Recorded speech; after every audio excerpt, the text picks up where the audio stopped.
Order the Wyndham Raymond School District Board of Directors meeting. It is 6:30 p.m. on Thursday, September 3rd, 2020. We are in Zoom video conferencing.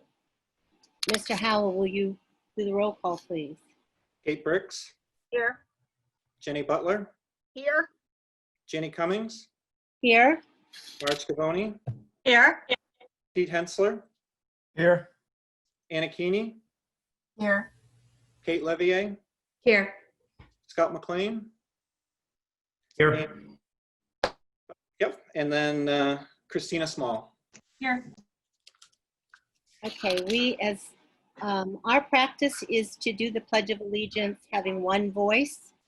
So I would ask you to mute yourselves, and Jenny's going to do the Pledge of Allegiance. Will you all please stand for the Pledge of Allegiance?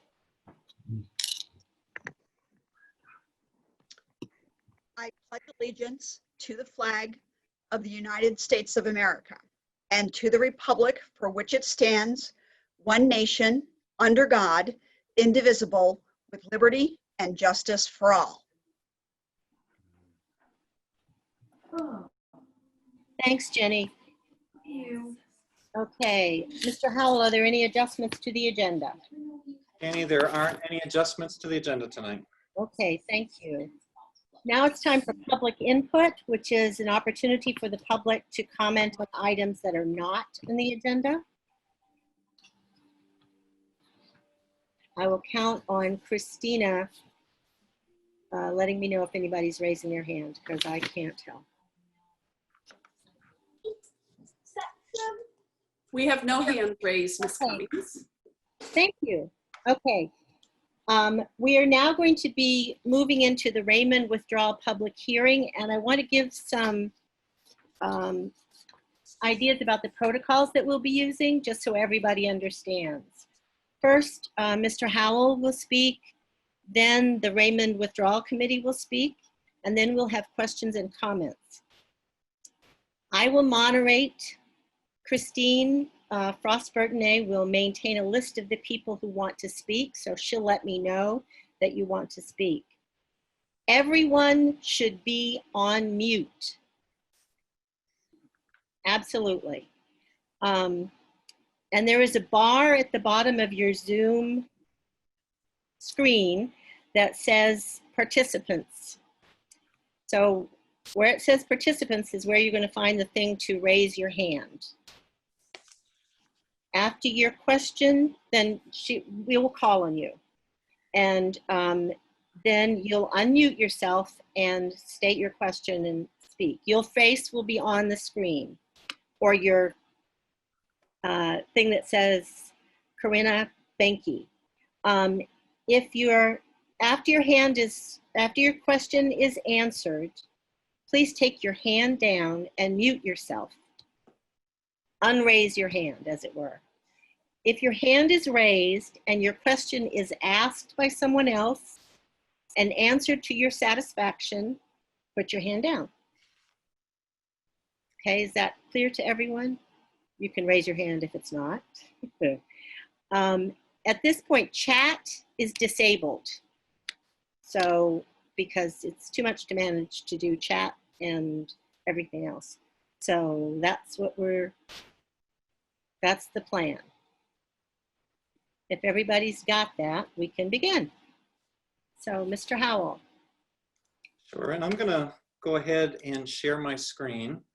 And I wanted to do just a quick overview for everyone, because for the community and also for RSU 14 board members, the last time we had a chance to really discuss the withdrawal agreement was back on July 15th. And it's an agreement that, depending upon how the citizens of Raymond choose to move forward, will impact possibly this next school year and school years to come. And just want to make sure that everyone is fully aware of what we're talking about. And again, just some of the things that are in here. So just a quick little background. I believe we started this process back in August of 2018. And it's been a little over 2 years that members of an RSU 14 committee and members of the Raymond Withdrawal Committee, who we have as our guests here tonight, started the process of working through what would it look like should Raymond withdraw, and what would actually be, call it the settlement for any outstanding contracts, materials, assets, and how they'd be distributed between the two communities should this happen. So things that must be required or are required in the agreement are looking at educational services and secondary tuition for students, establishing withdrawal taking place at the end of the fiscal year, which for this case we're talking about tonight would be July of 2021 taking effect, that it doesn't need to create a new school-funded construction project. It's to talk about transportation, administration of the new unit, so what that looks like, distribution of financial commitments, and we had some chances to discuss that throughout this process.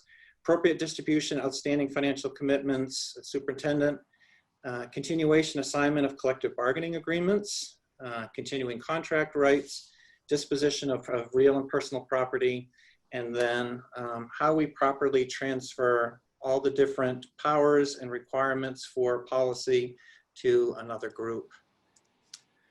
So just some quick bullet points here, and I'm not going to spend much time presenting here. Withdrawal taking place, so if this were to take place, it would be in existence on July 1, 2021. We've established through this process in the first 5 years that there's not a need for a school.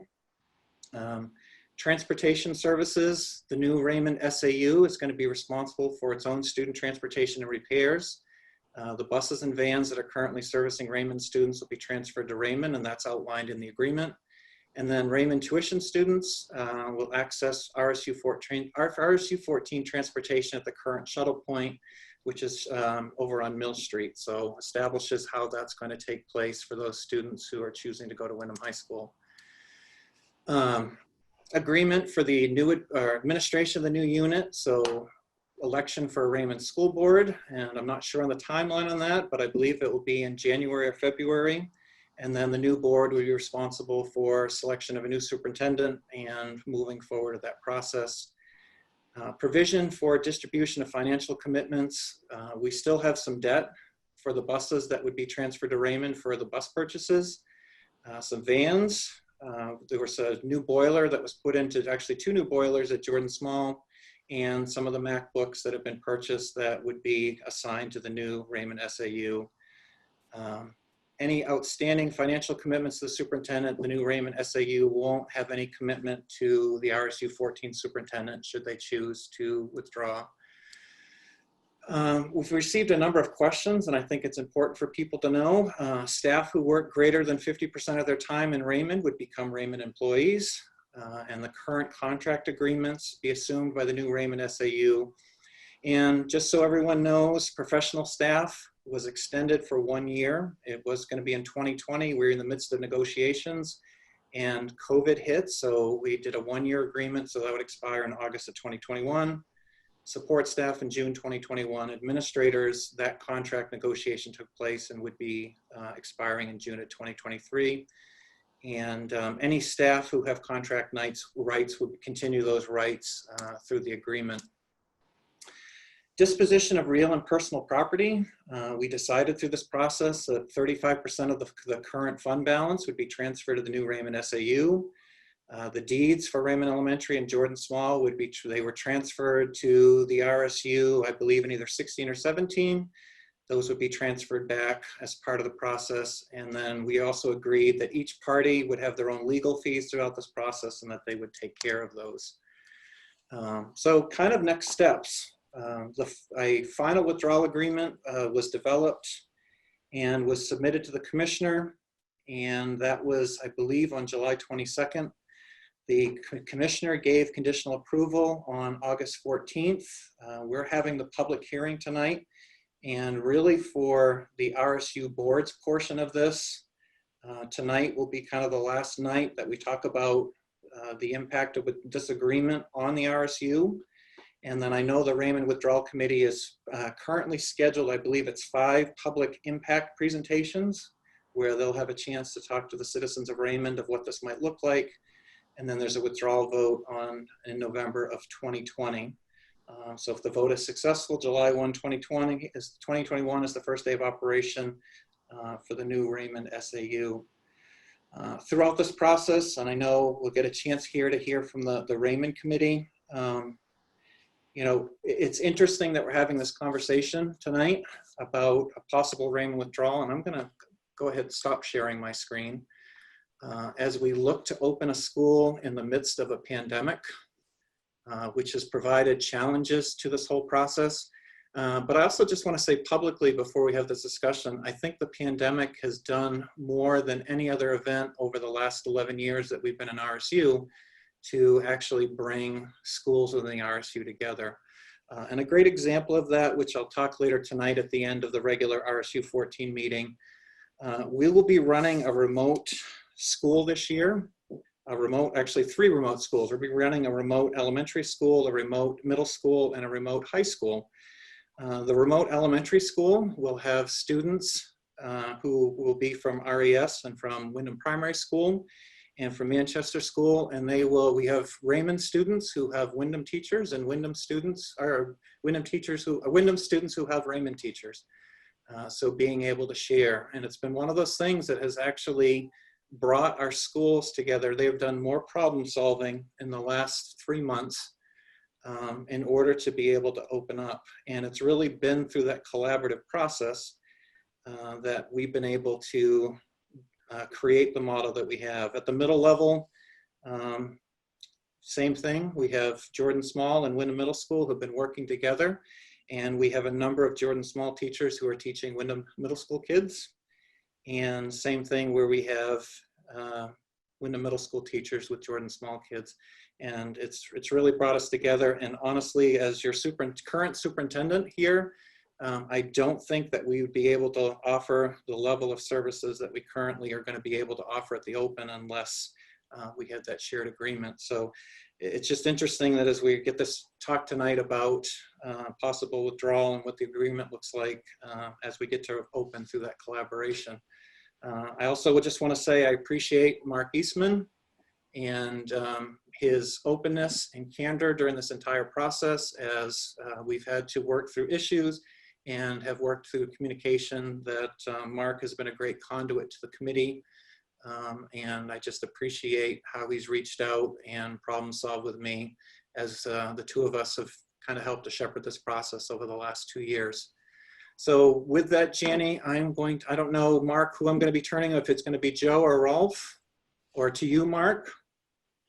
If it's okay, I'd like to have Mark or Joe or Rolf introduce everybody on your committee, if you wouldn't mind, and then you can go ahead. I think that should be Rolf. Okay. And thanks, Chris, for that introduction. I think that Joe is going to speak on behalf of the Withdrawal Committee to get things started after the introduction. So Okay. thank you. As by way of introduction, my name is Rolf Olson. The other members that we had on the committee is Joe Bruno, Teresa Sadak, Kate Lavalle, and helping our consultant on it was Mark Eastman, and our lawyer on that was Dan, and I just lost his last name. Stockford.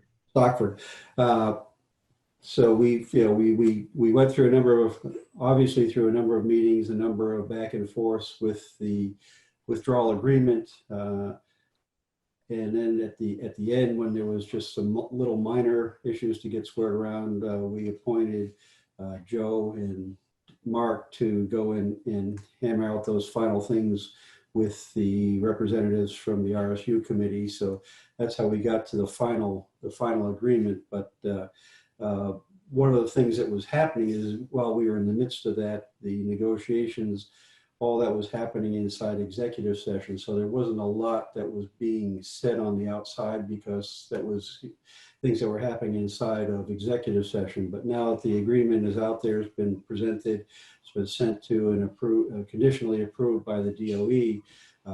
That's where we're at now, as people can see what's in the agreement, what's there, what's been agreed to between the two parties. And so from the presentation of that, we'll turn that over to Joe Bruno, who's going to kind of run through what we did, where we are, and where we're going. Great. Thanks, Rolf. And thank you, everyone. Some of this will be repetitive, exactly what Chris has said. So as I begin, I would like to offer our thanks to Superintendent Chris Howell for the excellent cooperation he has shown the RWC throughout the process. He has demonstrated integrity and forthrightness each step of the way, and thank you for that, Chris. For many years, the town of Raymond operated its own school system. When the state forced consolidation several years ago, many smaller units like Raymond were required to join with their neighbors in order to meet state enrollment requirements. Regrettably, the promise of great savings did not materialize for many units. When districts looked for greater efficiency, often smaller schools became the target for closure of school boards that were controlled by one town who could outvote the representatives of the smaller communities. Once the politicians realized the consequences of the action, they allowed units to seek withdrawal. To date, over 40 LEAs have successfully withdrawn from the consolidated units. Some recent events have occurred which prompted a group of Raymond citizens to explore withdrawal. These citizens believe the town would be better served if we were in charge of our future with our own school committee. Raymond would not be in a minority position on the RSU board. Examples of decisions that Raymond was shut out of are the building of the new bus garage in Windham and the leasing of portables at the middle school level when classroom space existed at Jordan Small Middle School. A school district should utilize all the resources available, no matter which town they are located in. The process of developing a withdrawal agreement began in December 2018. As you have heard from Superintendent Howell, the statutes require a 22-step process, and we have arrived at step 10.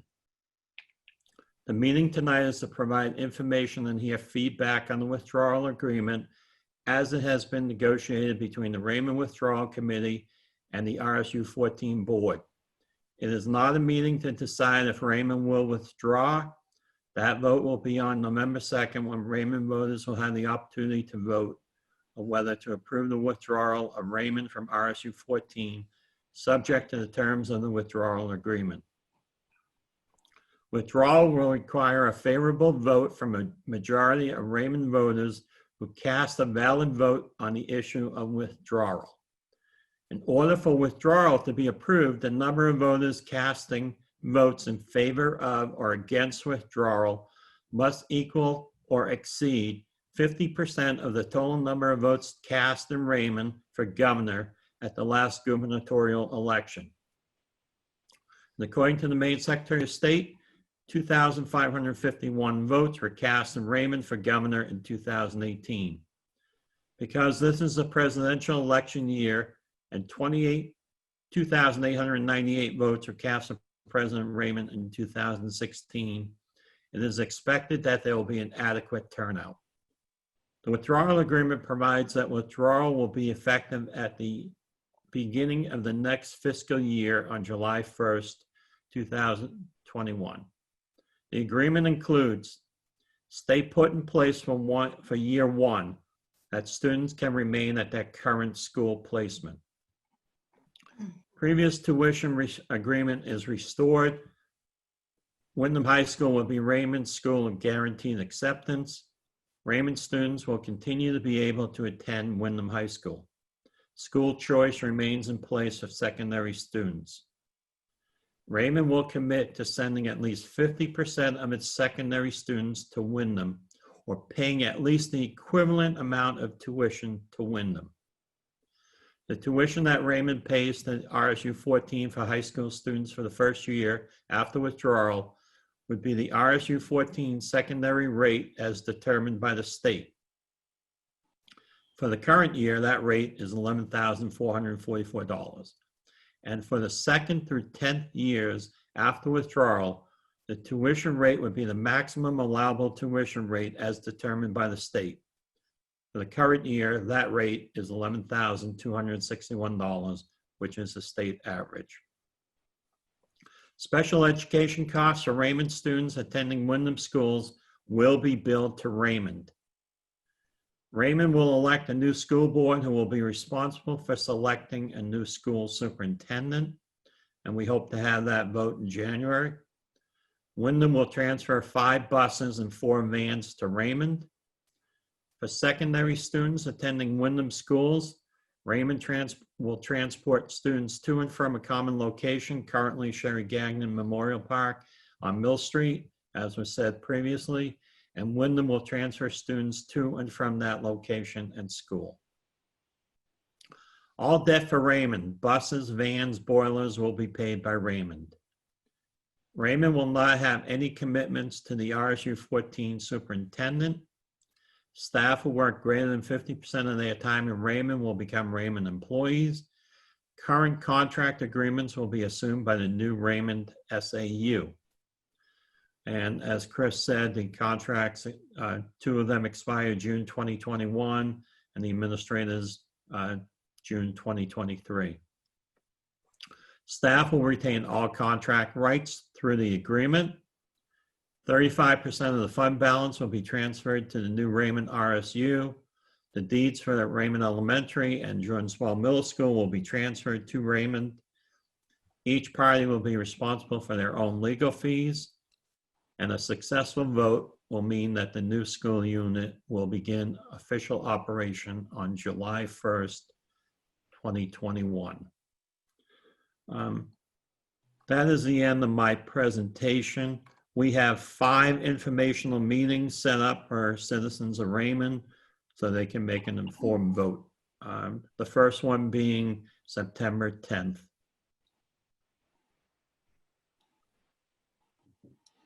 Thank you. Joe, I did have just one question, and that was, you said that the date to vote was November 2nd? Is it November 3rd? November 3rd. Yeah, I thought so. I just wanted to make sure. Yeah, whatever election day is, that's the day. It's not a special election then. Okay. No, All no, right. and I apologize. That's good. Okay, does anyone have any questions? Scott McLean. Okay, Scott? Thank you, Janny. I do have one quick question. How is the town of Raymond addressing absentee ballots? Is this question going to be on any absentee ballots? Yes. I can answer that. Just Yeah. like every election. It Yeah. will, it will be in the absentee ballot package, so they will be able to vote on that absentee as well. Okay, thank you. Ms. Right. Cummings, we have Caitlin Lacasse. Caitlin? Hi, thank you, everybody. So I heard that one of the reasons for even starting this process was that it was perceived that the Raymond school board members had a minority position given the number. And I'd just be curious to hear from the Raymond school board members if you have personally felt that way, since this seems to be a reason for the withdrawal from the Withdrawal Committee, if you're willing to share. Sure, I'll go first. I'm the oldest in so many ways, but I've been on the Raymond board, portion of the board for a long time. We have a weighted, when we're figuring out the votes, the Raymond people are supposedly weighted, but that has never existed in the entire time that we have, entire time that I've been on the committee. So I think that we have just as much opportunity to share and be as everyone else. If Kate or Anna would like to speak. Yeah, I would be happy to. I've been on the board. I'm the newbie from Raymond. I'm in 2.5 years. I would say that this group of individuals on this board care about the students and the school. They don't care what town it's in, and they don't care which kids it is affecting. It's never this is going to hurt the Wyndham kids, so we shouldn't do it, or this is going to hurt the Raymond kids, so we shouldn't do it. It has never once been like that. I'm actually really, I've been very outspoken that I'm against this withdrawal. I have to be on the committee because they need a school board representative. It's kind of somewhat appalling that is something that is used as an excuse to withdraw, because the people that have been on the school board that are Raymond members have not felt that way. And I think it's really sad to think that professional people can't set aside what town they live in to make a decision about the betterment for all of our kids. So, no. Anna, did you? Yes, thanks, Janie. I just echo both Kate and Jannie's feelings. I just started my second full term, but third term on the school board.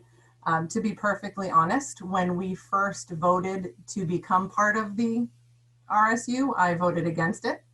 I was on the first RSU withdrawal committee, not as a school board representative, as a town representative, and went into it fully in favor of withdrawing.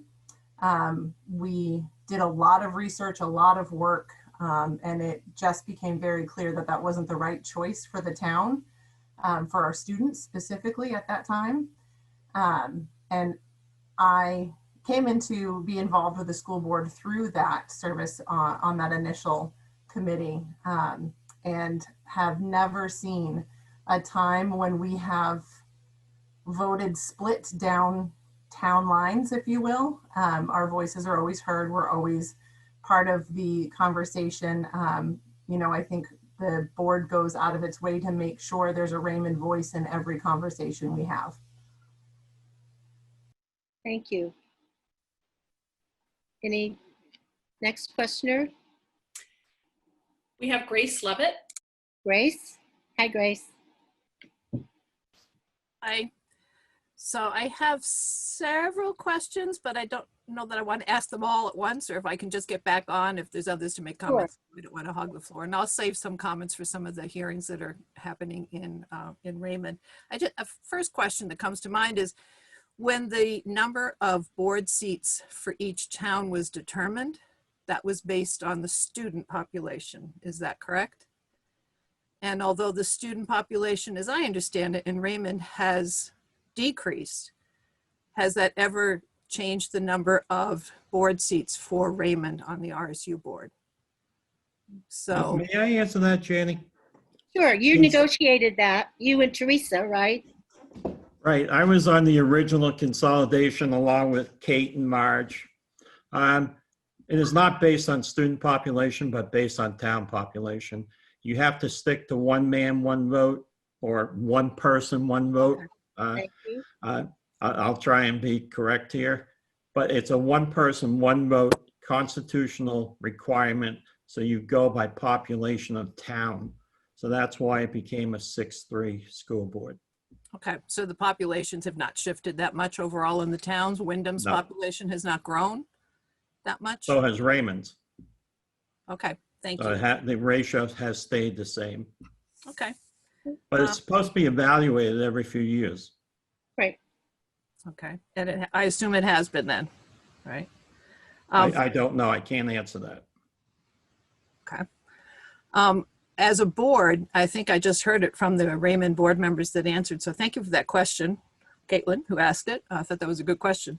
As a board, you vote for what is best for the entire district, not for who you are elected by to serve. So whether you're from Raymond or Wyndham, you're looking at the district as a whole. I would hope that that has been the practice all along. I suspect it has been, and given what people have just said, that is what has happened. So I know I've heard comments in the past where, well, they didn't vote the best way for some Raymond people.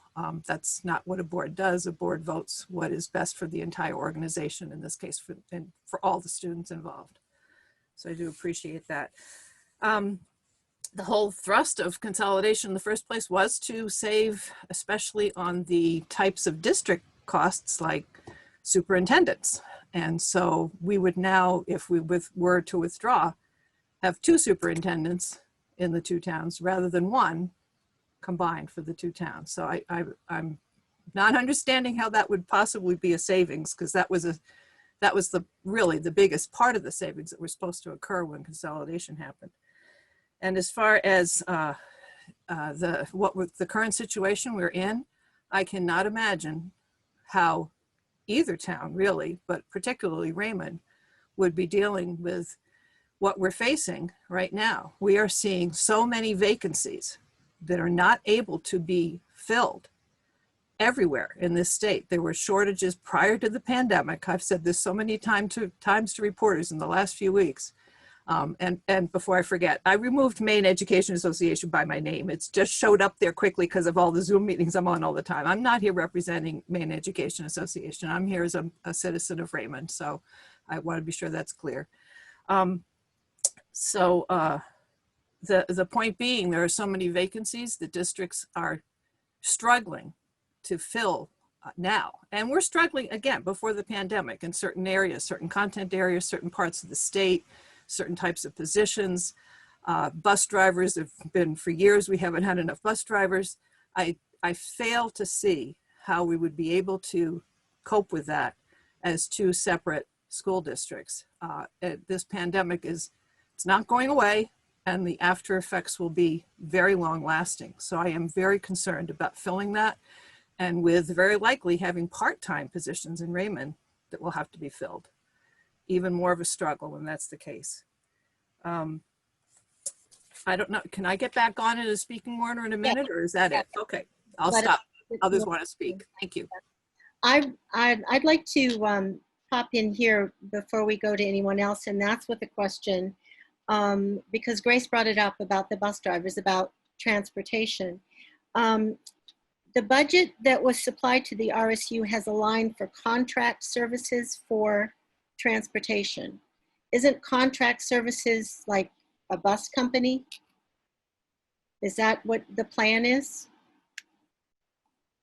No, it is not. The plan is still to have bus drivers that are hired positions. We're not subcontracting any of that out. Contract services could be a number of different things, from some areas of maintenance to things like that fall under some contract services, but it's not contracting out labor positions. Okay, all right. And just to add to that, the buses that we use in Raymond are currently serviced at the service garage in Wyndham. Where would they be? Where would maintenance be performed? Maintenance would be performed at the town, either in one of the garages or one of the facilities we have there. So we have mechanics that are available, as well as a facility that can be used in, as they were prior to the consolidation.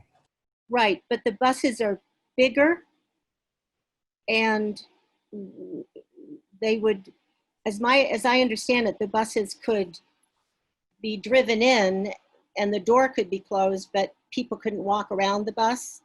And in order to work on the engine, when the bus has to, that part that has to come up, you would have to be out 2 or 3 feet. So, which is fine this time of year, but what about in the winter? Is there a provision for that? I'm just saying that. They do fit in the garage right now. So he did take the measurement recently. Who? Okay, that wasn't my understanding. It just happened like 2 days ago. Okay. And who is it that took what were you basing that on? Nathan White.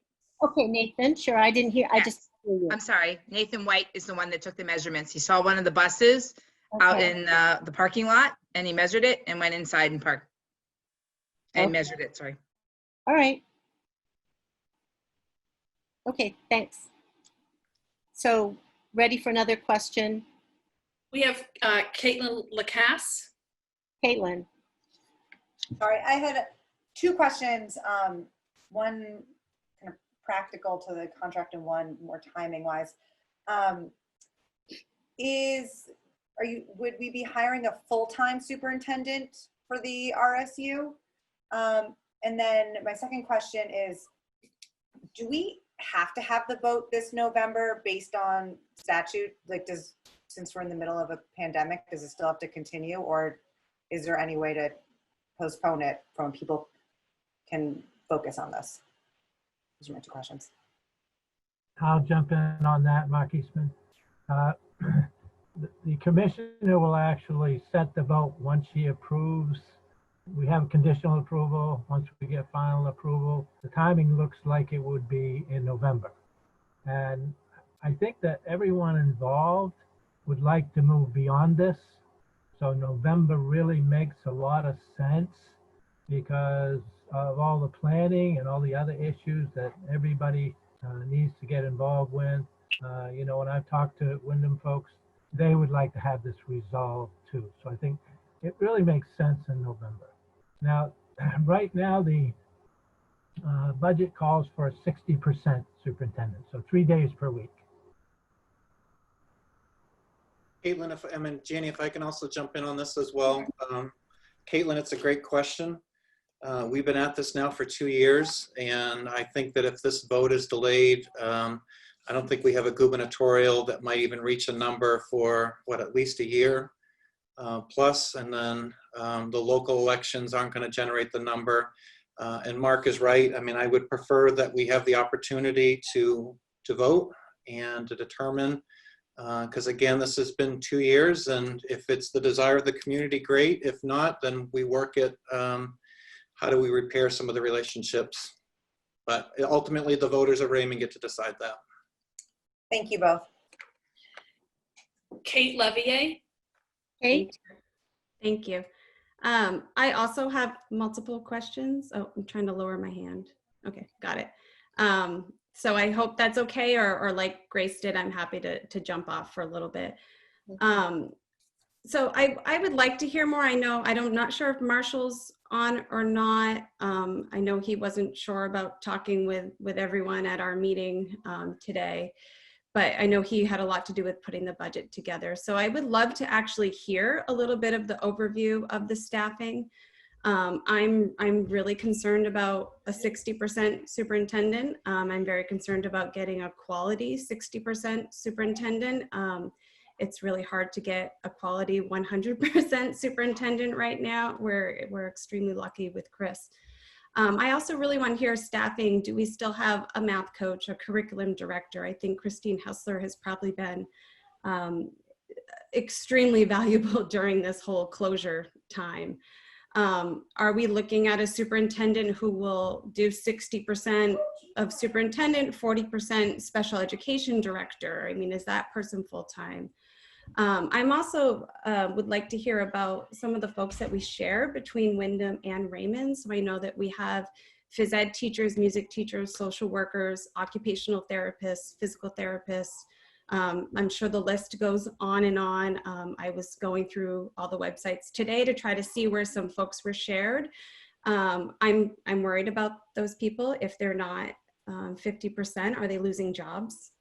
These are actual people that we're talking about, not just a line on a budget. So that's my first question, is what we're doing. If we could hear an overview on staffing.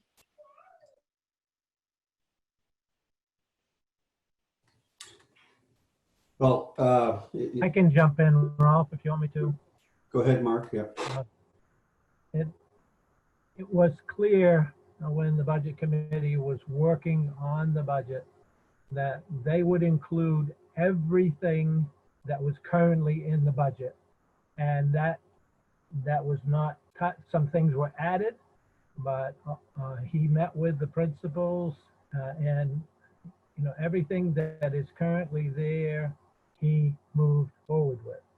And I believe he planned on a full-time special ed director, so it wasn't going to be a superintendent math coach or superintendent special ed director. So in regard to part-time staff, if they were 50% in Raymond, I'm not sure what he did with the other 50%, but everything that he budgeted is there now and will continue. Because we just also haven't seen I mean, I'm on the withdrawal committee and we haven't seen a line by line of what's staying and what's going, which really concerns me. So I don't know if those positions are still there or not. I know that it was mentioned by Marshall in a meeting back about a year ago in September that he saw cost cuts in special education, and that was to contract that out, which I'm actually concerned about that, only in the sense that we are no longer allowing visitors into our schools. Who knows if that's going to change in 2021. But that's another part that I think that we need some clarity on. I certainly think that we're really talking about the withdrawal agreement today, and your questions really are public hearing type questions. Marshall has a 120-page spreadsheet. I believe he'll be able to answer those questions and give you, Kate, the detail that you're looking for at any of the public hearings. Okay. And we'll raise that issue with him just to make sure that's your concern. Thank you. Okay. Mandy Anderson. Mandy Anderson, please. Hi, so this is Mark. But going back to the bus and maintenance of that, has that agreement been arranged with Public Works? Do they have staff or mechanics who can actually maintain these buses? Or do they have the ability and the time to, with everything else they're doing that's taken on a lot of extra work? We have certified diesel mechanics. We have full-time mechanic that we brought on that is working on the town equipment, is including the fire equipment and whatnot. If ultimately then there was additional that needed to be added, that would be added. But based on what the maintenance would be on four buses and or on the buses and vans with proper scheduling, that's the staff there. We have the capabilities to handle that. Thank you. Okay, is anyone next? Grace Levitt. Grace, before you ask your question, I'd just like to jump in and ask, when would the townspeople of Raymond be getting the line by line budget from Marshall so that all of the townspeople can look it over so that they can ask questions? Because since we'll be doing this in a Zoom meeting, the meeting schedule that we have, the first meeting is September 10th at 7, second meeting is September 14th at 6, the third meeting is September 17th at noon, the fourth meeting is September 22nd at 7 o'clock. The last one we have scheduled right now is September 28th at 6 o'clock. We've moved them around on different days and different times in order to be able to have the ability to have people come, or to make it more convenient for people to come to meetings. Two of the meetings will be in-person meetings. The others will be Zoom meetings. The documents themselves will all be posted on the website, so they'll be able to they'll be able to see those as well. so those will be posted prior to the Right meeting? now, the summary sheets for the budget are there. They were part of the withdrawal agreement, and there'll be parts. There'll also be information in the Roadrunner when that comes out. There'll be a section in there, so that the budget information is and will be available for people to look at. Well, the simplest place is on the website, because we're trying to hand out massive documents just usually doesn't work. Right. But it's Excuse me, important. Jeannie? Yes. Sorry. I'm go ahead. also putting up a Facebook page. I'm just getting it together, and it will be informational only. So it'll have any questions that are asked and answered, the people that are asking questions on other Facebook pages, questions that we are getting. They will have the question and the answer put on there. We're going to put the documents on there so people can go back and look at them. The other thing is, if anybody does have questions, they can submit questions into rsu.withdrawal@raymondmaine.org, and they go right to the board members. So I'll try and have that page up tomorrow, and I can start sending it out for people to join up on it. That would be great. It's just that my concern is that if the document, the budget document is so huge, in order to speak to it, we need to see it. So that was just, my question. So Grace is next, I think. Grace? Thanks. So you actually asked one of my questions, so thank you for that. But just to clarify, the full spreadsheet that was just referenced by Mr. Eastman, that will be available, because that's not what's in the agreement, right? There was something even more substantial as far as the line by line. That will be available on the website. May I speak? Sure. The statute requires an estimated budget. As you know, and school committee members, it's going to be up to the school committee to actually finalize a detailed budget. So, I mean, Marshall's done a great job, but obviously he's providing an estimated budget, but it's up to the school committee when they're elected to determine these fine points and fine details and listen to the citizens and what they want. So you should be clear on that. I don't want to put him on the spot because he doesn't have a crystal ball with the virus and everything. He's trying to do the best job he can. And I think it came out somewhere $1 million above where we are now. So the final details, that's a school committee issue. I understand that, but as far as just to be able to answer some of the questions that were just raised, what this might look like in terms of positions, et cetera, knowing that it wouldn't be the budget, which would have to be voted on by the town anyway, but that would be available, the full sort of thinking, if you will, knowing that it's just what you arrived at in terms of looking at informing the public, that'll be available. I'm still not clear. If you look at the summary document as well as the points there, you will see, it discusses, first of all, there are no cuts in positions. We've actually are adding some positions. So there are no cuts in positions.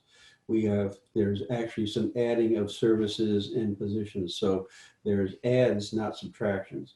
And if you look first at the summary and then the bulk numbers, you'll see that rates and things are set by the contracts. So those all remain the same because that's required under the agreement, as well as any agreements, any collective bargaining agreements that are there. So there's no change in salaries or salary structures. I'm still not getting an answer to the question I'm trying to ask, so I'll try one more time if I may. I think what, Grace, and I think what you're trying to say, and Rolf, I get it that you're saying there's no cuts to positions, but we're not seeing this.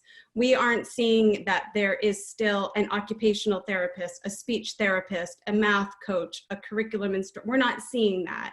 So it's one thing to say there's no cuts in positions, but does that mean that he's thought about contracting it out? And so technically there's someone who's losing a job. I'm not trying to speak for you, Grace, but I think you and I are kind of on the same line of thought where we're really just trying to see the nuts and bolts of what's being thought here. Yeah, I'm just, The budget was developed in cooperation with the principal of the schools, taking their same information and part of the reason that there was delays in getting things is because there wasn't a finalized RSU 14 budget. It took the same positions that were in there and brought them into that budget. So if they were there, they're there. If they weren't there, they're not there. So you're saying the summary is that 80-page or so document that Mr. Eastman talked about. But the summary isn't 80 pages long. That's where I'm trying to just see, is there a reason not to share that 80-page or so document so people could see what is a possible budget, knowing it's not the budget? Would that be possible to share on the website as well? I think that would help answer a lot of questions. It certainly would for I guess I myself. would ask the question, how many people did that line by line on the RSU 14 budget? You know, that's there, and how many people actually went through that line by line, with the exception of the school board, because I know that they all did, but the implication is something is trying to be hidden. Nothing is trying to be hidden. That information should be there, but how many people are actually going to go through there and read it? So that becomes the issue. That we can post that. That is not a problem. The question is, if it's there, who's going to read it and understand it? Well, I think that's zero people. It's not posted. I'm sorry, Caitlin. Sorry, I still have another question, but again, I won't go on forever. I'll come back on again if I may. Yes. There's no implication about anything being hidden. I'm just trying to be sure I'm getting an accurate picture. So please don't assume there's some sort of implication there. If it's available, I don't see why we wouldn't have it posted for people to have as much information about this as possible. Making it clear, of course, as you said, this is not the budget that you would have if we withdrew. We wouldn't even have a school committee yet to develop a budget, but at least it would be something to go by for the voters of Raymond. I'll come back on in a minute. Sorry, thanks. All right, we're ready for the next person.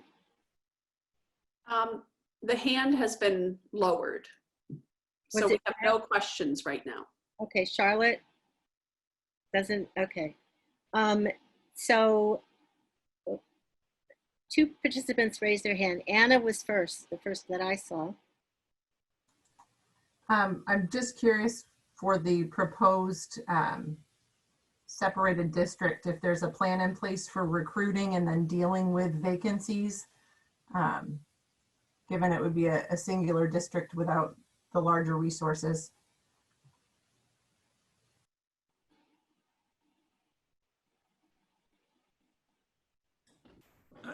If I may answer, I thought we were talking about the agreement, not line by line budget items, not hypothetical questions. Those will all come out at the public hearings that we have, the informational meetings. That's what we ought to be talking about, is this agreement. Do we all agree on the agreement? We have both verbalized, Chris and I, what's in the agreement, and we all agree that what we said is in the agreement. We're not talking about line by line budget items. Where you're going to find the budget, it will be posted. We're not hiding anything. You want to read a 120-page spreadsheet? Feel free. Go for it. Grace? Grace? So again, I haven't heard anybody talk about anyone's hiding anything. So please understand that's certainly not my purpose in asking. We're trying to get information about, yes, the agreement, and this is very related to the agreement. If we're only allowed to ask questions on a few slides that were shared, then I can wait for some of those other hearings. But I would like to ask two questions, even if you choose not to answer them now, because they're not on the agreement exactly per se, as you said. I'm wondering how the information that will be questions and answers on a Facebook page or on a email, if all of those questions and answers will somehow also be shared with the public. Part of my concern with this process, and I'm thrilled that we're able to interact on a Zoom meeting at least, because we're using the call in for the TV hearing was extremely difficult. So I think this is certainly much better. I appreciate that. I just want to be sure that all the questions that people have a chance to be heard by others, and the answers as well. So however that could be shaped into a document somehow, whether it's emails that are all just put into one document along with Facebook questions and answers, so that whoever was interested in reading 5 million pages, and I can tell you, I do a lot of reading these days on everything that comes across, but others might as well. So I would appreciate that information could be shared. It's very hard to catch even when it's a live meeting for everybody to get there or to view it televised later on. I just want to be sure people have all the information possible about this because I think it's a huge decision. So that's one thing. And I would just like to make a quick comment or a question to current RSU members and the superintendent as well. There's a lot of discussion in various groups about what schools will look like post-pandemic. We will not be going back to normal. We've learned a lot. We can do some things even better, and we have to do a lot of things better than we've been doing them. Not to say that we haven't done things really well in RSU 14. I think it's a great school system, and I think we're extremely lucky that we are part of it.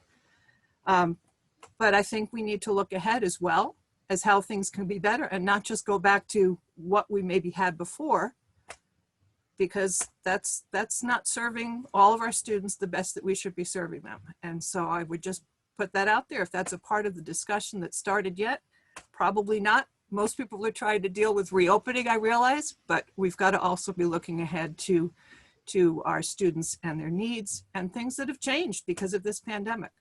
So if there's a comment there, great. If not, I will take my hand down. I won't put it up again, I don't think. Danny, can I answer Grace on that? Sure. Grace, you made a really good point. What I'm trying to do is find every avenue to get frequently asked questions out there. So looking on Facebook pages that come into us, but you made a point, not everybody really has that Facebook capability. So what we can do is do like a mass mailing in emails with some of the information that we have and put the questions on there possibly. So thanks for bringing up that point. So we can find other avenues to be able to put out all those questions that maybe you didn't think of or someone else didn't think of, but one person did. So thank you for that. Thanks, Teresa. Jenny, can I answer the question about moving forward? Yes, I would like it if you did. If I can just take a stab at that. First of all, Grace, I just want to also mention, I think an example of what I brought up at the beginning of the meeting with the collaboration that's taking place with just being able to reopen, because one of the trends we've seen in our buildings for reopening is that we have some buildings that have a higher percentage of staff that need medical accommodations and won't be able to return to work, but we've been able to provide them remote work, as compared to other buildings which have a greater number of students, but not staff that are going to be absent. And so I think we are going to have to be offering a remote option for a little while these things happen. And the only way to do that, I think, is through partnering amongst the elementary schools. The other element to this, and it's something probably the public doesn't think about, but we have, which is going to a hybrid model. Wyndham Primary School has 42 sections of specials. Now they have 84. And the only way we've been able to actually do 84 is by sharing staff across. So looking forward to the future, we would still need to look at sharing possibilities, which I don't think will be as easy when you reduce the number of schools in the district. If that's helpful. I'm seeing Kate Levier's hand. Yes, thank you. I just wanted to make a quick comment. The Withdrawal Committee talked a lot about wanting to get information out there and to hear questions. And I actually think it's really unfortunate that we have 20 some odd citizens from, it appears, Raymond, on this call, and we're telling them that they can't ask questions. So, you know, Teresa just said we're trying to get as much information out there, and we've now kind of been shut down. So that is unfortunate, but it is what it is. I just wanted to make that comment. So I think I appreciate everyone who's been on and has been engaged in this and has asked some really great questions, and hopefully they will come out to some of the upcoming public hearings. Thanks. How are we doing for? If I might just comment upon that a little bit. Sure. If people would have read what the meeting was about tonight, that it was to review and to, you know, the separation agreement, that was all, then there wouldn't be this confusion, you know, and it's unfortunate that, you know, that wasn't the case. And that's why we are having these series of meetings, is to be able to do that. So it's a little disingenuous to say that, gee, you're shutting us down, when actually what we're doing is adhering to what the meeting is supposed to be. Well, actually, Ralph, this is our meeting, the RSU 14 School Board meeting, and the agenda item is Raymond Withdrawal Public Hearing, RSU 14 in the Town of Raymond Withdrawal Committee Public Hearing. So I think that people were assuming that they could speak about. Well, I'm going from the Commissioner of Education's directive, which says the following public hearing shall be held to discuss the merits of the proposed agreement of withdrawal. Okay. All right. Okay. I would also like to respond to Grace and to say, Grace, and to throw Anna Keeney under the bus a little bit, because Grace, when you were talking about, you were hoping that we were making a plan for the future, I'm not going to say that term new normal, except that I just did. But Anna said, we have a horrible choice, but a wonderful opportunity to use the expertise and the creativity of RSU 14 to think of a new way of doing things in this coming year. And so we're doing that. So it's difficult. It's, as you know, Grace, it's impossible to imagine, but we're still plugging along. And I have to give credit to the administration, to Christine Frost-Bertinet and Christina Hessler, and who is our director of curriculum, and the director of special services, Lisa Garno, and of course, Chris Howell, our superintendent, who have really spearheaded and worked almost continuously since March the 13th. Okay, on this process. Okay, do we have any other hands raised? Marge?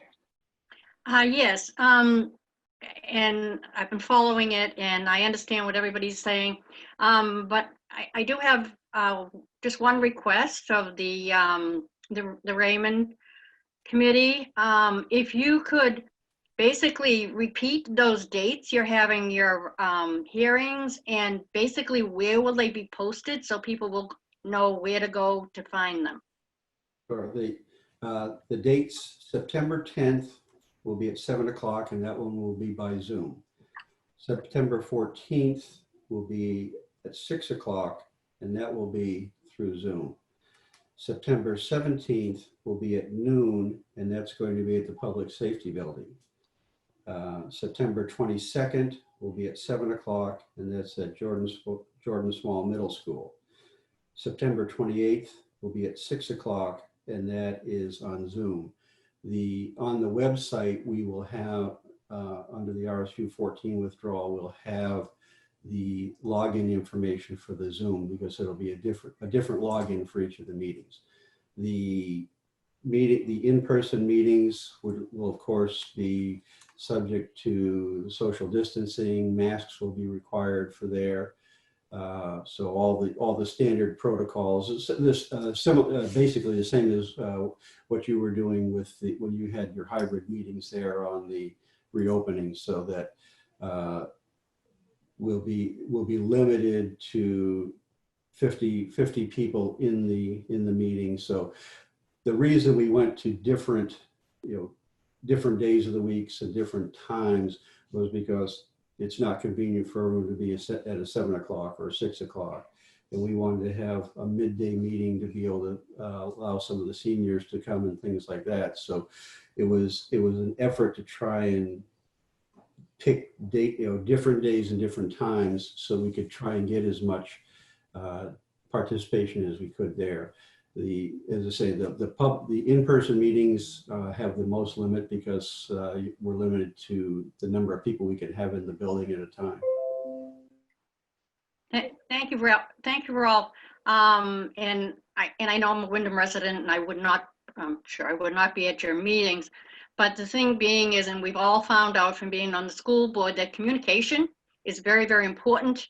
And the more information I think that you can get out there to the Raymond residents, the better opportunity for them to be able to get their questions in. And I appreciate, you know, how cooperative everybody's been, but thank you.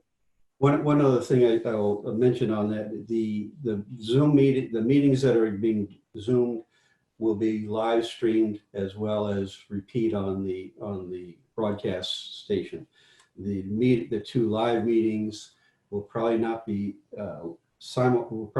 live broadcast, but they'll be taped and then they'll be on there. So they'll be, you know, so not only, you know, so they'll have the ability to see it when it's live. They'll have the ability to go and see it through either the TV or through the YouTube channels that we have there. So, and those meetings will stay active, well, as long as kind of like the school board meetings and things like that, which turned out to be a fun thing because they're repeating some from many years ago because they're running out of content.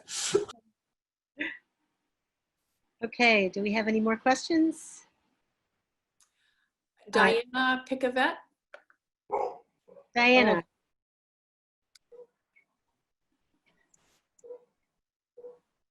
Can you hear me? Like we can now. Okay, I'm sorry. I've got dogs barking in the background. I apologize. And I can't get my screen on, so I apologize for that too. But I just wanted to ask, has there been any discussion from the Withdrawal Committee or the Select Board, any town folks about putting this perhaps on the back burner with everything that's going on right now? I have 2 boys in the middle school. They're really, really good kids, but they are struggling, and they have been struggling throughout this whole pandemic. And I just fear that the struggles are gonna become bigger next week, a whole new set of struggles. It just has not been easy for these kids. And I just wonder if now might not be the best time to be focusing on withdrawal and maybe, you know, putting as much resources as we can in the kids and the staff.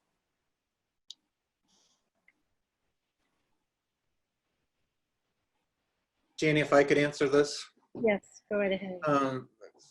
Just first of all, I believe that this is the last night for the RSU 14 board's involvement with the withdrawal process. I think at this point, this gets turned over to the Raymond Select Board and the Raymond Withdrawal Committee for conducting things moving forward. So Diana, as far as board time and board business, I think this is the last night of business for this board on this process. Mark, is that correct?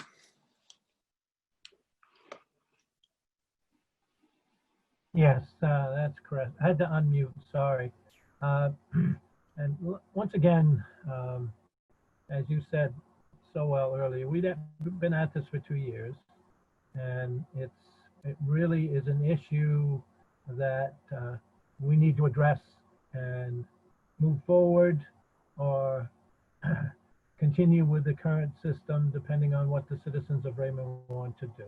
And I don't think anybody thinks that anything will be served by trying to delay it.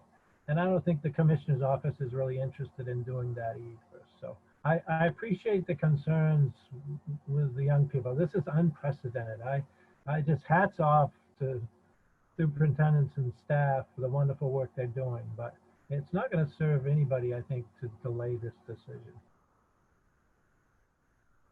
I appreciate your comments. I just want to make sure that we are really keeping the kids and the staff in the front of every decision that we make, because they are the ones that are struggling. Thanks, Diana. Thank you. I see. If I can make one other comment, if that's okay. Sure. Because I know we've talked an awful lot tonight about the Raymond side of the house and the agreement, but we've not had a chance to talk about the RSU and the Wyndham side of the house. This agreement basically returns the district to pre-consolidation of 2009. And so I just wanted to make sure that that was said tonight, that the tuition agreement that was previously done between the former Raymond School Department and the Wyndham School Department, that it's returning to that original piece, and that any of the other agreements as far as, again, with tuition, special education costs, that it is returning back to those agreements. And, you know, going through this process, it, again, is restoring the districts back to 2007, 2008. Thank you. Scott, did you have your hand raised? I did. Thank you, Jenny. I just wanted to make a quick comment because I know that this is the board's last opportunity to really kind of address this. For those of you that don't know, I am a Windham resident, and I plan on participating in all of those Zoom calls. The reason why I plan on participating, I won't speak. I just want to kind of listen in. But the reason why I got in and decided to join a board was because I am interested in trying to make the lives of our students better. And any small thing that I can try and do or add my 2 cents, if you will, I'm going to certainly try that. There's certainly been plenty of times where I have made a comment or something like that and people said, you don't know what you're talking about. It does happen from time to time. But I just wanted to say that I am questioning the motives behind this. I do have some concerns. My concerns are if Raymond is successful with their separation, are the kids of Raymond better off? If you feel like they're better off, then yeah, definitely you should vote in that direction, I guess. But when I hear the comment that there are going to be ads and no cuts, but then on 2 separate occasions, I hear that the superintendent is going to be 60%. Maybe I misheard that, but that does raise some concerns. You don't want a superintendent only working 60% of the time. You always need your leaders there 100% of the time. And that's not just the superintendent. I mean, that's all the upper level administration. So I just wanted to, you know, throw my comments in there because as Mr. Howell and Mr. Eastman had pointed out that this will be our last opportunity. So I'm looking forward to the 5 meetings and what comes out of it. So thank you for listening for my comments. Thanks, Scott. Are we all set with anybody who wanted to ask a question? Do we have anything any further? No, can I just do one clarification there for Scott? Yep. Scott said you wanted to be at all 5 meetings. 2 of those meetings will be live. They're not Zoom, so it would have to be an in-person visit there, not a Zoom, because those will not be done by Zoom. Thanks, Rolf. Okay, I think if we've reached the end of that portion of our meeting, Jenny, do you have your hand raised? No, I saw that a gal named Jody had her hand up and wasn't called on. I'm sorry, Jody. Thank you. I just had a quick question. I live in Raymond. I have 2 children that attend Raymond Elementary School and another one the year after. And just look through the agreement. I'm not great at looking at these, but I did read the whole thing. I tried to read the budget. I admit I didn't do a great job understanding that whole thing. As far as just because I didn't have all the story, I did try to go through it though. My question is related to, and I apologize if this was reflected in the budget, the new SRF loans and construction contracts are available in 2020. Were any applications made for loan design and construction this year? And would we expect those to be approved if there were any submitted? Jody, can you ask the question again about construction? Sure. Under Exhibit G in the agreement, it talks about the opportunity in 2020 that the DOE approved school revolving renovation loans for design and construction. And I wasn't sure if any applications were made, and under this particular, whether it was Wyndham or the new SAU, and how those would be reflected in a future budget. Sure, and I can go ahead and answer that, which is the district was awarded $2.5 million through that revolving renovation fund, which the voters did approve in both towns. And we did a July election, right, this year, not a June election. I wanted to say June, but it was July this year. So that was approved in the July election. Those have been issued as two different bonds, roughly $1 million bond, which will be issued to the town of Wyndham, and roughly $1.5 million bond, which will be issued to the town of Raymond. And those reflect safety increases or safety renovations for the Raymond side at Raymond Elementary School, Jordan Small, and asbestos removal at Jordan Small, which is underneath all those wonderful carpets up there. So that work, some of the work was done this summer on asbestos. Should Raymond choose to withdraw, the work will get started for the office renovations. I think the conversation will need to happen between the new Raymond board and the RSU 14 board about how those projects are then handed over for the $1.5 million. Of the $1.5 million, 40% will be forgiven by the state of Maine, and then the new Raymond SAU would be responsible for a 0% interest loan over 10 years. If we remain in RSU, then we would pay that final piece with the combined bonds. Is that helpful? Absolutely, thank you. Is there anyone else who had a question? Christine? I don't see anyone, but. I don't see any hands raised, Jenny. Okay. Thank you. And if you do have another question, you know that you've heard when the other meetings are, and I'm sure that they'd be answered then.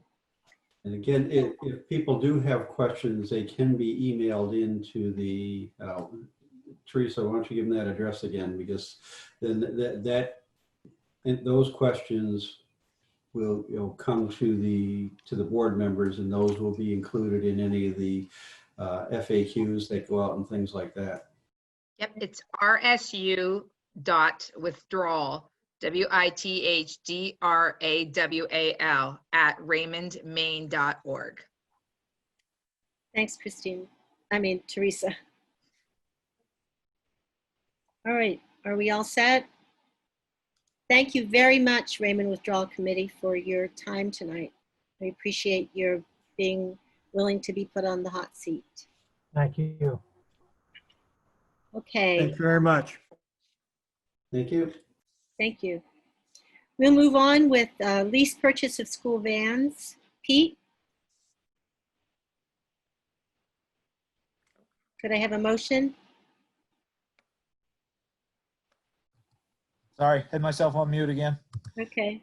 All right. I move to authorize the superintendent to enter into the financing agreement for the lease purchase of the awarded bid for 3 school vans and all associated accessories through Androscoggin Savings Bank at $86,500 at 1.67% fixed, amortized over 4 years at an annual cost of $22,165.16.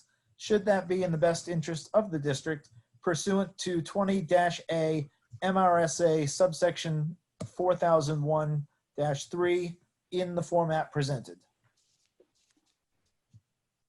Second.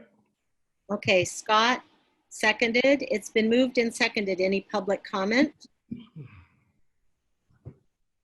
Any board discussion? All those in favor? Jenny Cummings, Aye. Marge Cavoni, Yes.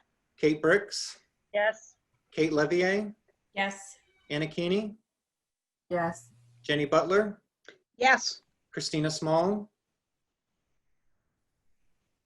Yes. Scott McLean, Aye. and Pete Hensler. Aye. Thank you. The motion carries. I wanted to alert you to the fact that I'm going to be announcing who seconded the each motion so that we can get an accurate record, because we haven't been. So Marge, could I have you do the next motion, please? Okay, I move to approve authorizing the superintendent to purchase 4 school vans through the coronavirus relief funds at $114,245. Should that be in the best interest of the district? Second. It's been moved and seconded by Jenny. Any public comment? Any board discussion? All those in favor? Jenny Cummings, Aye. Marge Gavoni, Yes. Kate Bricks, Yes. Kate Levier, Yes. Anna Keeney, Yes. Jenny Butler, Yes. Christina Small, Yes. Scott McLean, Aye. Pete Hensler. Aye. Motion carries. Scott,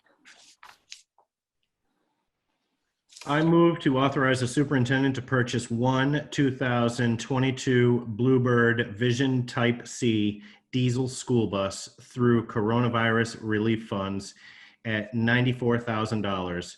Should that be in the best interest of the district? Second. Marge seconded. It's been moved and seconded. Any public comment? Any board discussion? All those in favor? Jenny Cummings, Aye. Marge Gavoni, Yes. Kate Bricks, Yes. Kate Levier, Yes. Anna Keeney, Yes. Jenny Butler, Yes. Christina Small, Yes. Scott McLean, Aye. Pete Hensler. Aye.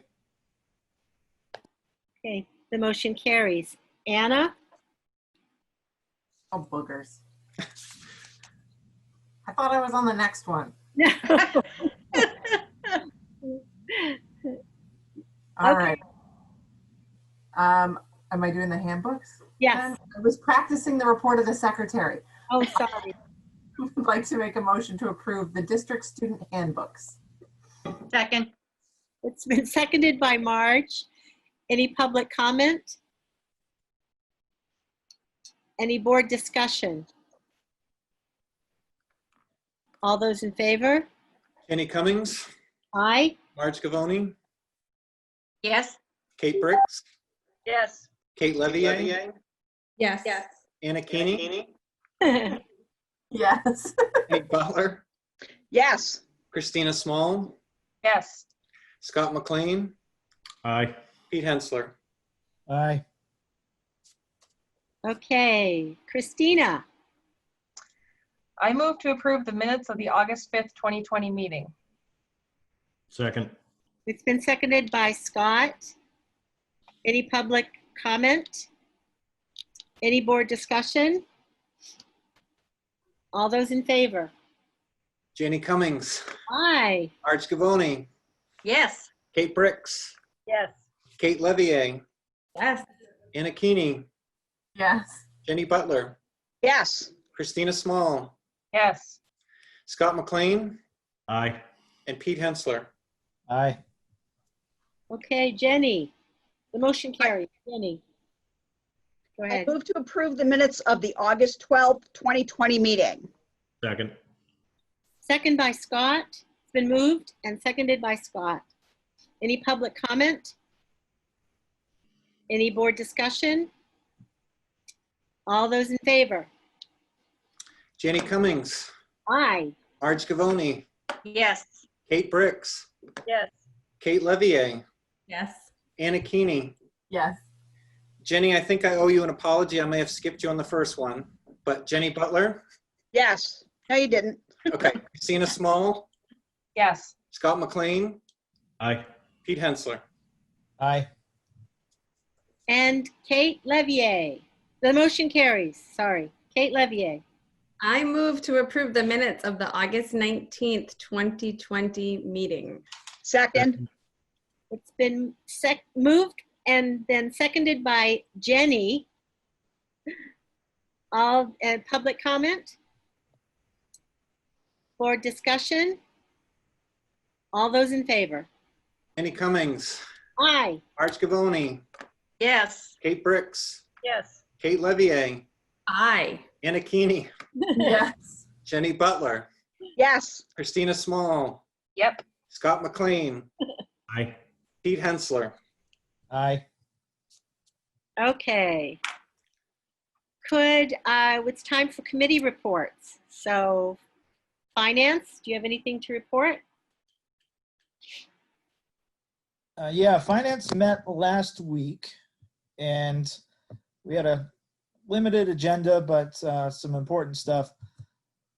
First thing that we talked about was the spending and revenues year to date. We're really only, what we had reporting for was just a month into the year, and everything seemed to be tracking fine through July, which would have been the first month. We had done 11% of the spending for the year. So with some things front loaded, that seems to be right on track. We also talked about preliminary audit results, and nothing out of the ordinary with the audit. One good piece of news is that an item that typically shows up on the audit in previous years with regards to timely deposits of things for like student activities, that should not be appearing in the audit this year. And then the big portion of the meeting was in regards to the CARES Act funding and the Corona relief funds that the district has been given. Between those two different sources, there's about $2.7 million of funds. And with a majority of those, or maybe not, maybe all of it, those funds need to be designated by September 30th and then spent by December 30th. And so we went through, Chris provided us with a spreadsheet of where those funds were going to be used. And, you know, strategically, the best thing for the district is to try to spend those things, spend that money on items that are obviously going to protect our students, but then also can benefit the district long term. So some of the highlights as far as the spending goes, some of the items we voted on tonight with the limitations on how many kids that we can put in vans, how many kids we can put on buses, created the need for more of those things. So those are the vans and the bus that we voted on tonight. A large portion of the money is going towards making improvements to air quality, the air handler system for the Wyndham Middle School cafeteria and the Wyndham Middle School STEM room, ventilation upgrades at some of the schools. We've got money going towards outdoor classroom conversions, a lot of safety things and hygiene things going to all the touchless faucets, touchless toilets, things of that nature. All of the signage and PPE that's needed in terms of coronavirus. There's some money designated for the nutrition area, with students being remote, with some students being all remote all the time. We still have an obligation to feed them. So there's some cooler bags for keeping those meals cool, and also van for distribution of those things. I don't want to take up too much time here. Another big expense is going to be the need for additional subs, additional kitchen staff.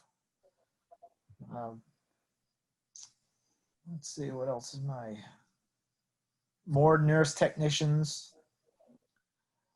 We also need to rent some storage containers, because with the social distancing requirements within the classrooms, a a lot of those desks that would normally be in there need to be taken out. And so renting some storage containers for that kind of stuff. And then technology, purchasing some MiFi devices.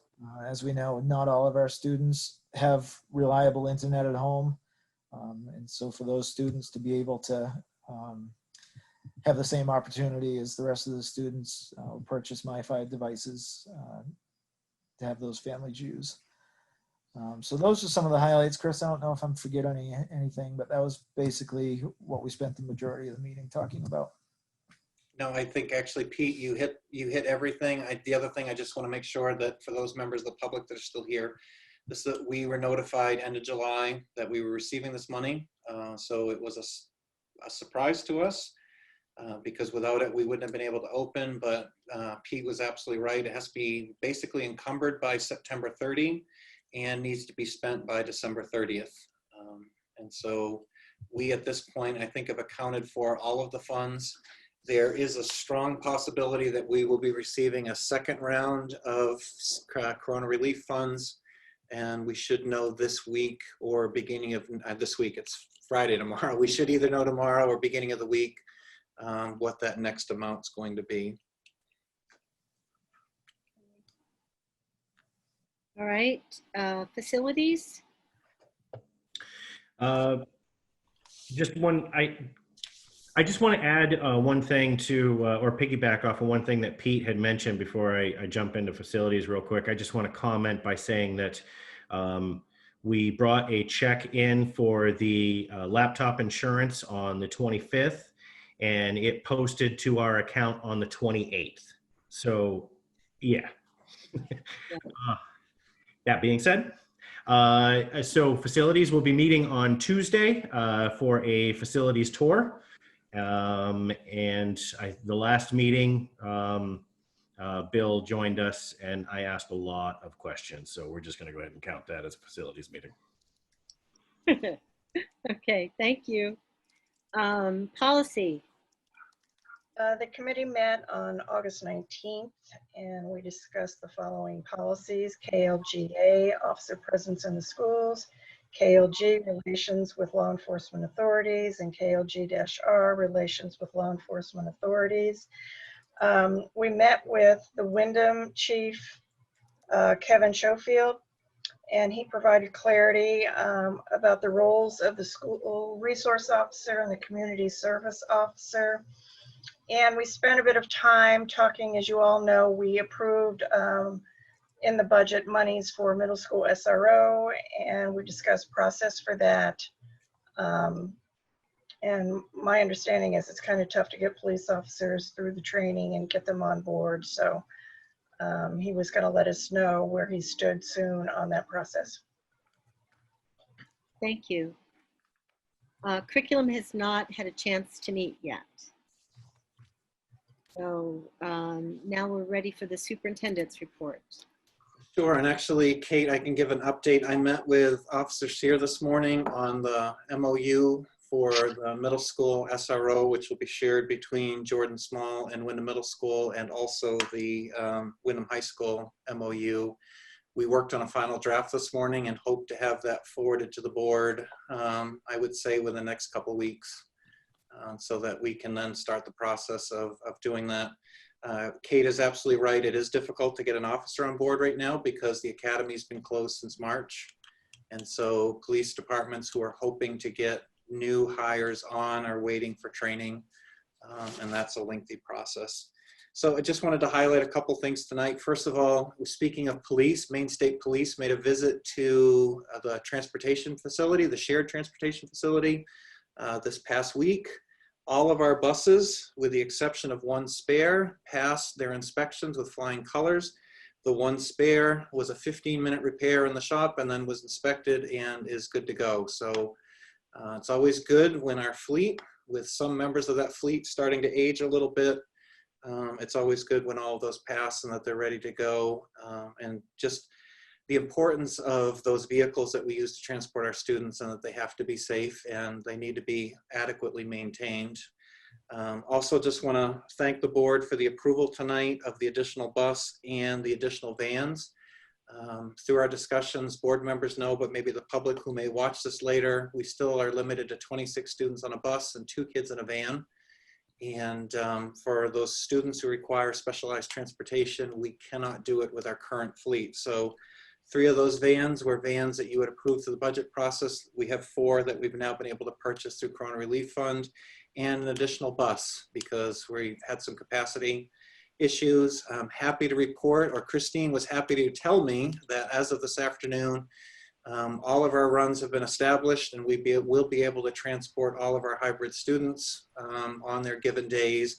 And just want to thank Mike Kelly and Aaron and Matt down at the transportation facility. They've done an amazing job scheduling out transportation for the 2,800 students who'll be using our transportation next week. So I want to thank them for that. Wanted to give the board a quick update on remote, because since the last time I was here, the numbers have grown tremendously. And I know there's been some public comments out there about the staffing that we're using for the remote programs. And so over the time that we've had in the last week, weeks seem like they're really fuller lately, but we've been able to add more staff to remote to get the numbers down. So right now we have roughly 429 students who'll be accessing a remote program. And we have 20 remote teachers and 5 remote ed techs. And you're probably asking me, where did I get 20 teachers this time of the year? Well, some of those teachers are staff members that, because of medical conditions or other things, are unable to come in and be in the environment. And so we've been able to keep them employed and not put them out on sick leave through giving them remote options. And many of those are going to be. There's also some volunteers, but in addition, to make sure that we're properly staffing the coaches that many of you have or been on the board to approve, we've had to give some of those coaches teaching assignments while we start out. And it's important that we keep those numbers, at a point where they're reasonable. Pardon me, Chris. Go ahead, Jenny. But when you're talking about coaches, you're not talking about the football coach. You're talking about. No, I'm sorry. The math, a couple math coaches. Okay. And also, that's a great question. That we have been talking a lot about athletics lately.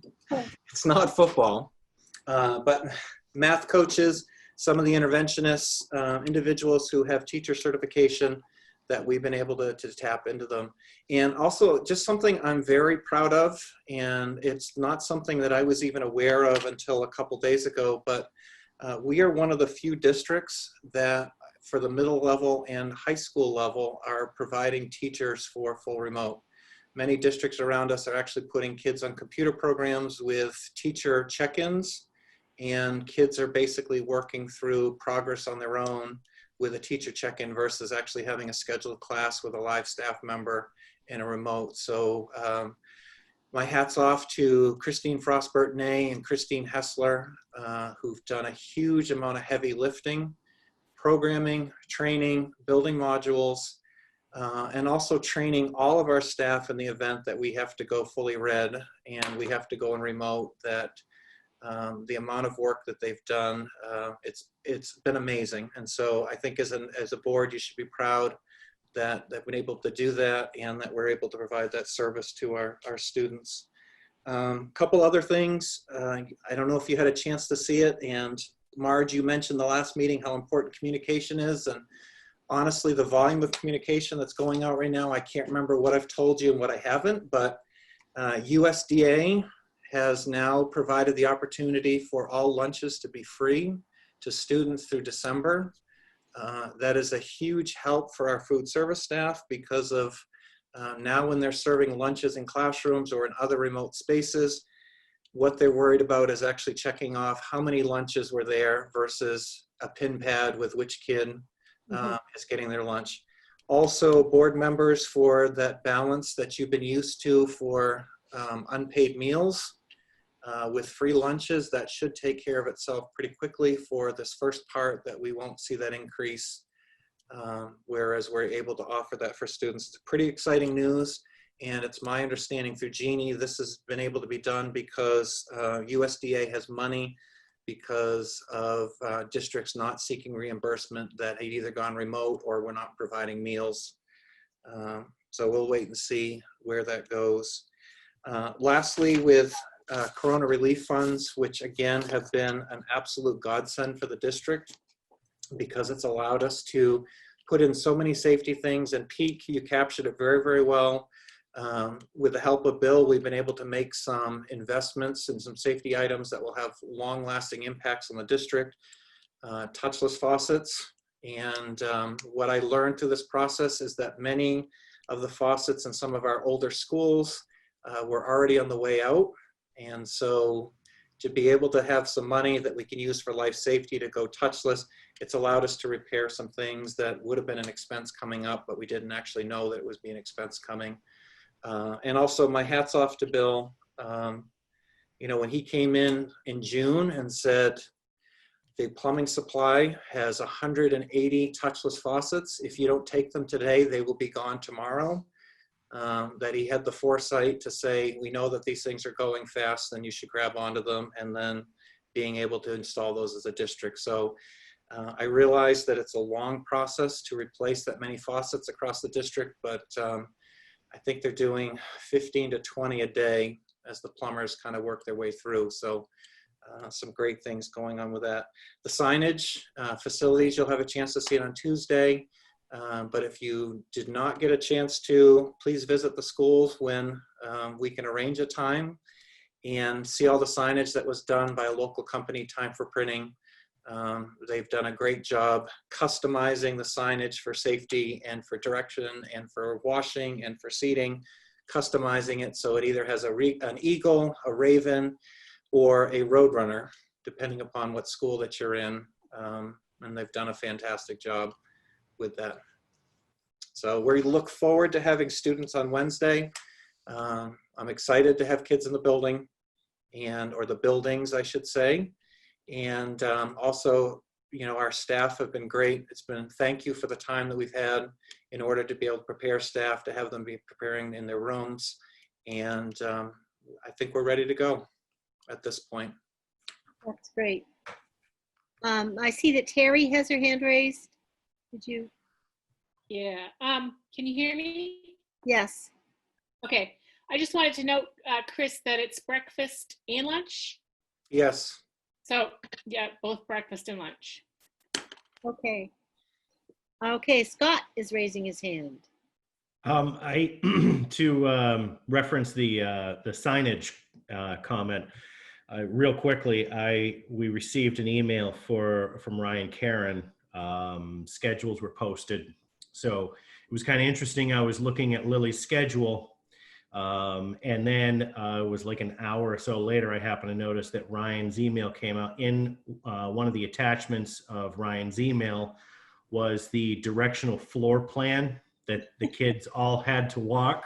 Oh, so cool. I matched up her schedule with the floor plan, and I have instructed her to wear a Fitbit because she will have her steps in by probably by block 2. It's pretty comical. I'm actually going to print it off, and so she's going to have a map of star number 1, star number 2. Walk past this place to get to this place. It's like driving in New Jersey. You got to take a right-hand turn in order to make a left-hand turn. Jeannie, I forgot one other item that was on my list, which I know we're down, I think, to 2 members of the public, but maybe somebody again will watch the reruns. Athletics. This has been an interesting process to watch state policymakers and the state's athletic association work through what athletics might look like. And I want to be clear with everyone that superintendents don't set the safety requirements for what should happen in athletics. Those safety requirements are set by the Maine CDC, who have an independent arm that's overseen by Department of Health and Human Services. And ultimately through this process, they get to choose and say, if you're going to run a program, here are the safety protocols that you need to follow. I have received some emails about athletics and my role in deciding what those safety things are. Just wanted to clarify for everybody that that is a Department of Health and Human Services. And I think we've all watched the last couple days as Department of Health and Human Services has said to the MPA that thank you for your guidance, but it doesn't meet the level of what's already been set out by the governor. I think what's unfortunate in all of this is our students have been caught in the middle, as have our coaches and our parents. It would have been great to have had this guidance in June or July so that we would know what's happening and what sports possibly could happen, what may not happen. I'm anticipating first of the week, we'll have some additional clarification. And I think it's worthy of having a board discussion that based upon whatever those final safety requirements are, that all of you weigh in as far as what you would like to see the RSU as far as should we move forward given the recommendations. And I don't have the recommendations. I don't think anyone has them that will come forward. But should we move forward or should we hold off? And I think that requires a public discussion. So I know Jenny and Kate as chair and vice chair have had some discussions with me about a process. And I think depending upon the outcome of the decision, it would be great for all of you to weigh in to see where you're at. And there'll be opportunity for that at a future board meeting. So thank you, Chris. And so could I now, oh, it's board roundtable. Would anyone like to, anyone around the table like to? Okay, Anna? My mouse, I couldn't get my mouse down far enough to unmute myself. Sorry. I just wanted to take a minute. I don't know who we have left for the public, but given the tone of the meeting earlier, I want to just make it very clear to the public that we really do encourage them to come and talk to the board. The board is always open to that. We have a section at the beginning of every single meeting for the public to reach out to us.